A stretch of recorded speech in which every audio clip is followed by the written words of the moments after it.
Hey guys, it's Carl Brown for GuitarLessons365.com. Got a quick one today, and it's pretty easy to play as well. We're gonna learn how to do Mountain Song by Jane's Addiction. So Dave Navarro, they kept the riffs pretty simple for this one. There is also a solo that uses a lot of kind of effects, and so we can't really, there's not, a lot of it's just kind of noise and just kind of intentional, you know, kind of creating chaos and stuff with effects and stuff. Very end, there is some melodic content that we will cover, but that's about all you're going to be able to get in the solo. You kind of just do your own thing with it, really. But we are going to take a look at all the riffs there on the, before we get to the solo. Now, before I get into it, please subscribe to the channel if you haven't already. Ring that notification bell, please, so you know I release a new video. And when I release a new video, if you want to support the channel, just like and comment on the video. It really helps this video reach more people. Kind of helps with the whole YouTube algorithm thing. And if you really like what I do here on YouTube and you especially want to support it and get something else out of it as well, join my Guitar Academy. It's the best way to support me and to get the most bang for your buck here. You'll see a link to it in the description below. That link will actually give you a free 7-day trial to my academy too. My academy contains all of my guitar courses, from complete beginner courses to more advanced courses on technique, improvisation, ear training, theory. There's a complete guitar tone course there. You get personalized support from me, and I go live every Saturday just with academy members, kind of a live video chat. It's a cool little community we have over there, so I hope to have you join it. I'll see you there. All right, so let's jump into this. I'm in standard tuning here. So we had this intro first, after the bass intro.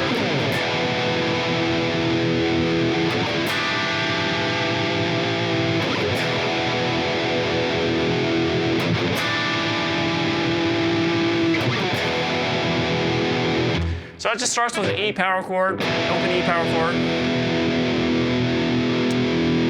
which is the open E string, and just the second fret there on the A string. Then we're going to go to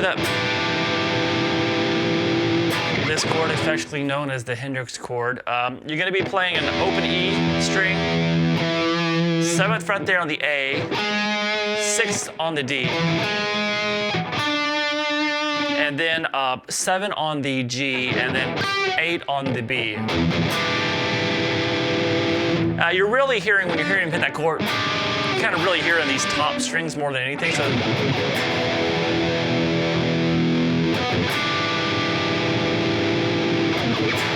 So you can see as I'm getting into the chord, it's kind of all muted hits if you want to do it there.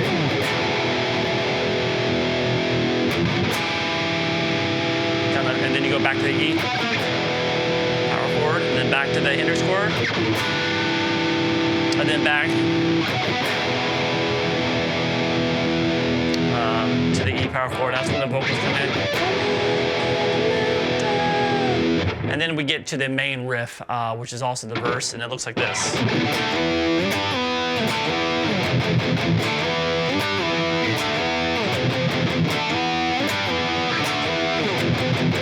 All right, so you're gonna see Dave play this live a little bit differently. He kind of strums it more. He goes.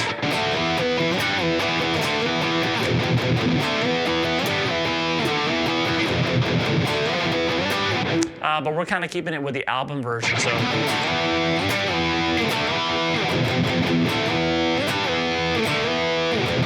So it's just kind of, you're letting those chords ring more. So it's a power chord here at the 5th fret on the A string. So hold the 5th fret on the A, 7th on the D. Some people like to hold the power chords with the ring finger. I like using my pinky for the top note. Whatever is easier for you. Dave does use his pinky as well. So we have this. You pick those two notes, slide up 2 frets to the 7th. Then you're going to come up here, same chord shape, same power chord here at this 10th fret. So it's a G power chord, 10th fret off the A string. And then slide that back down to 7th. So we have this. And then back with the first set of slide from the 5 up to 7, the power chord shape. So it's. And then what he's going to do is you're going to have back to the E power chord there, and just heavily palm muted 1, 2, 3, 4, 4 downstrokes. So with this. Repeat.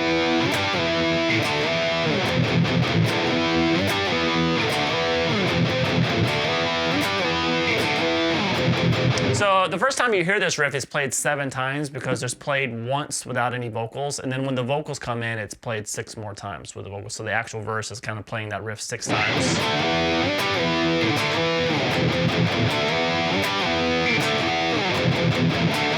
So you just repeat that into this, which it's not really kind of a verse, chorus song, but I'm going to call this the chorus.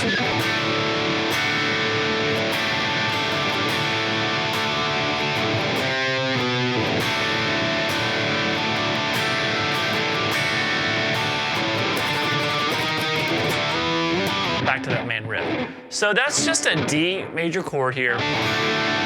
And he has the A string of the bass a lot, so. And then what he's gonna do is he's gonna make it an a D sus4 real quick by just going up to the 3rd, changing the note on the high E string to the 3rd fret with the pinky, and then back down to the D. So this.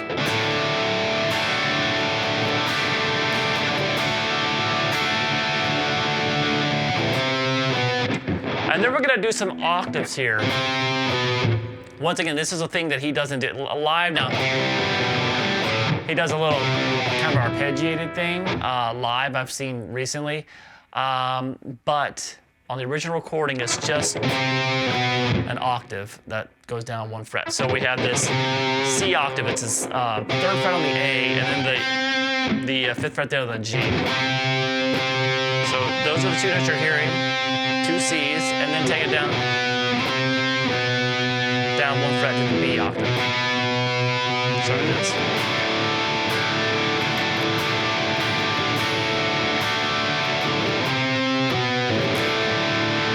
So back to the D, D sus, back to the D, and there's a quick little kind of transition to get back to the main riff again. And that is the same octave shape here, but at the 5th fret there. If you don't know how to mute octaves, by the way, basically all the strings around it need to be muted. The string in between the notes. You can find that at guitarlessons365.com. Click on beginner lessons. You'll see in there, you'll see things on how to play octaves, and it shows you how to mute everything. Very detailed study on it in my academy if you want to join the academy. Anyway, free 7-day trial. Click the link below. All right, so then it's just, you kind of tremolo picking. Cross that. And then take it up to the 6th fret. And then so just from 5 to 6. So it's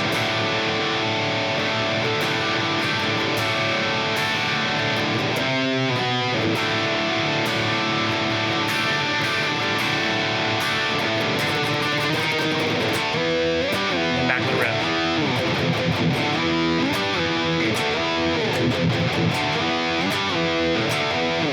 All right, so after you've done that all through both of those sections, like, I don't know, three times, I guess, or something like that, we get to the solo, which, like I said, he's using a lot of effects and stuff, just kind of he's just doing whatever. But we finally, towards the very end of the solo, say it's easy to maybe do like E minor pentatonic or whatever stuff if you want, until we get to the end of the solo where we can actually match what he's doing in the recording. And it's when he comes down to this.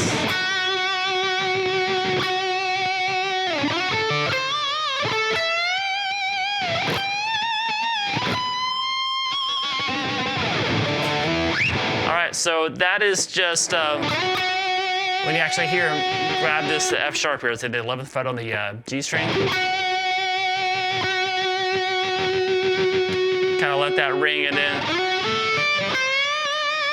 So this is just really the end of the solo. The only thing we can kind of confidently recreate. So that's gonna slide back into that 11, and then you're gonna play 10 on the B, roll over to 10 on the high E, and then to a whole step bend at the 13th fret there on the B string. All right, and then this ending melody.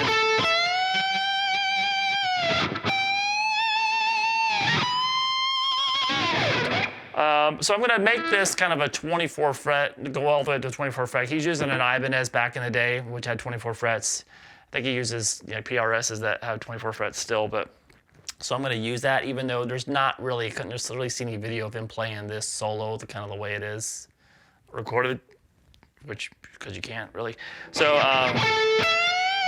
so we're going to start it here.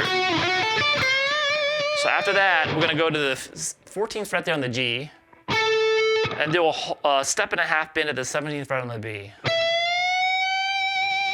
Gonna make it match that note. And then we're gonna go up to the 20th fret and do a whole step bend.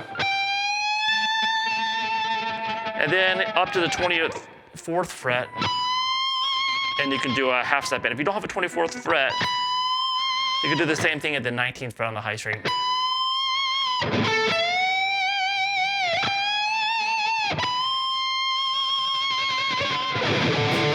And that's kind of the very end of the solo where you can actually hear a melody that you can recreate. But before that, just have fun with it. E minor pentatonic. You know, he just kind of has fun with it and live. And then, you know, you can use a lot of crazy effects too. It's always fun. And then we have the very end of the song where at the very end it just kind of goes.